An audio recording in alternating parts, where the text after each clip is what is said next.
Om Swastiastu. Perkenalkan, nama saya Kada Widiantari, nomor absen 11 dari kelas 12 IIS. Pada video kali ini saya akan membahas mengenai kasus peperangan yang terjadi di Asia Tenggara atau sering disebut dengan kasus Indochina. Nah, kasus ini bukan cuma soal perebutan wilayah aja loh, melainkan juga tentang peperangan ideologi. Kasus peperangan Indochina yang akan saya bahas pada saat ini adalah kasus perang saudara yang terjadi di Kamboja dan melibatkan Vietnam. Kamboja adalah negara jajahan Prancis yang berhasil meraih kemerdekaannya pada tanggal 9 November 1953. Setelah Kamboja merdeka dari Prancis, Kamboja dipimpin oleh Pangeran Norodom Sihanouk. Di bawah kepemimpinannya, Kamboja kemudian menggunakan sistem pemerintahan monarki konstitusional. Pada saat itu, kaum komunis Vietnam diperbolehkan menggunakan pelabuhan yang berada di Kamboja untuk memasok persenjataan dan makanan. Bukan cuma Vietnam, Amerika juga diberi izin untuk mengebom tempat persembunyinya pasukan Viet Cong di Kamboja. Kebijakan itu ternyata mendapat tentangan banyak dari beberapa pihak. Gimana enggak, dengan memberikan izin kepada Vietnam dan Amerika sama saja menjadikan Kamboja sebagai wilayah peperangan Vietnam. Banyaknya tentangan membuat Norodom Sihanouk digulingkan dari jabatannya sebagai raja oleh Jenderal Lon Nol pada tanggal 18 Maret 1970. Kamboja kemudian berubah menjadi republik dan Jenderal Lon Nol naik menjadi Presiden Republik Khmer.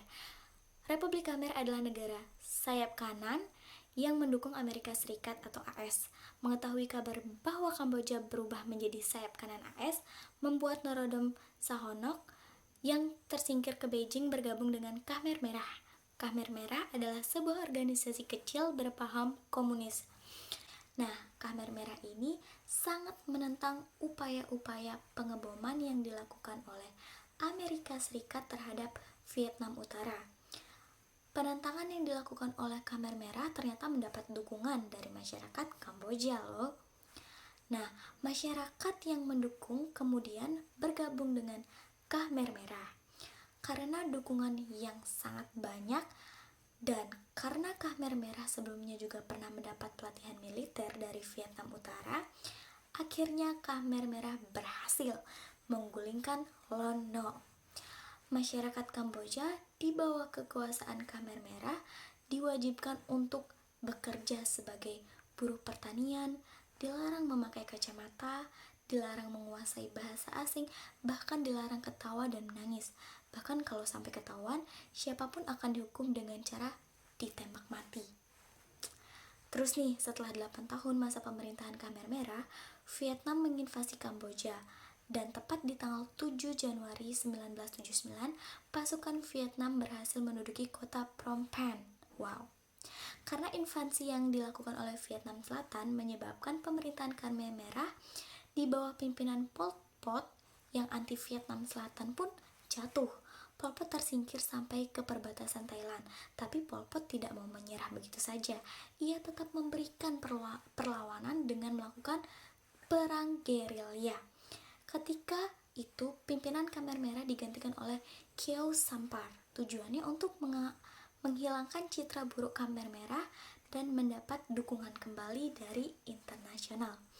Vietnam pun kembali membentuk Republik Rakyat Kamboja atau People's Republic of Kampuchea atau disebut dengan PRK. Kemudian, Norodom Sihanouk, yaitu mantan pemimpin Kamboja setelah kemerdekaan itu, berkoalisi dengan dua faksi lainnya untuk membentuk pemerintahan tandingan dari yang dibuat Vietnam, yaitu PRK. Koalisi itu disebut dengan Coalition Government of Democratic Kampuchea atau disebut dengan CGDK. Karena adanya pemerintahan tandingan membuat Kamboja memiliki dua pemerintahan.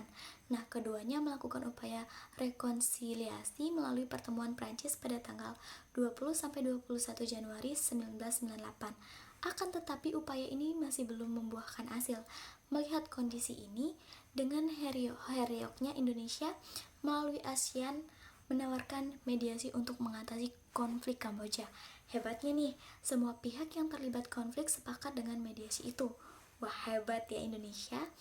Nah, setelah semua sepakat, diselenggarakanlah Jakarta Informal Meeting atau disebut dengan JIM, dan dilaksanakan sebanyak 3 kali.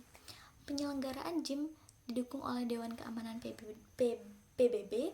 Kemudian Dewan Keamanan PBB ini mengusung pemerintah transisi di Kamboja dengan membentuk United Nations Transitional Authority in Cambodia atau disebut dengan UNTAC. Vietnam pun sepakat untuk mundur dari wilayah Kamboja pada pertemuan JIM kedua setelah konferensi Paris yang dilaksanakan pada Oktober 1991. 4 faksi yang bertikai di Kamboja menyepakati untuk saling berdamai pada tahun 1979. Setelah itu Buddha diangkat menjadi agama resmi negara Kamboja, dan pada tahun 1993 pemilu pertama yang demokratis diselenggarakan. Nah, itu dia tadi kiranya konflik yang terjadi di Asia Tenggara. Banyak ya yang terlibat di dalamnya, mulai dari bangsa asing sampai pertarungan sesama bangsa. Untung negara kita hadir untuk meminta mediasi, sampai akhirnya semua sepakat untuk berdamai.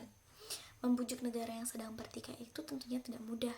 Pasti Indonesia memiliki seorang tokoh yang pandai bernegosiasi dan kaya ilmu pengetahuan sampai akhirnya bisa membujuk. Sekian dari saya, terima kasih banyak. Jika terdapat kesalahan, saya mohon maaf yang sebesar-besarnya. Om Santi Santi Santi Om.